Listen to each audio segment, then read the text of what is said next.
Hey there, welcome to a new video where we're diving into a common data manipulation problem.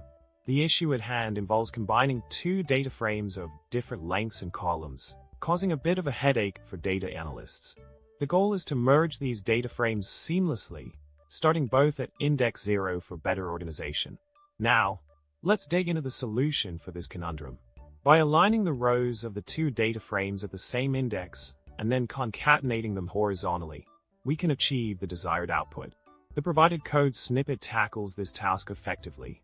It loads the data frames, processes them block by block based on a date condition, and then horizontally concatenates the aligned rows to create the final combined data frame.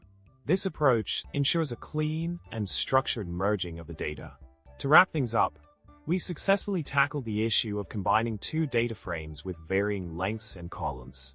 By following the steps outlined in the code, you can efficiently merge your data while keeping it organized and aligned. If you found this video helpful, don't forget to subscribe for more content like this. Remember, data manipulation doesn't have to be a headache with the right approach. You can conquer any data frame challenge with ease. Thanks for watching, and happy coding!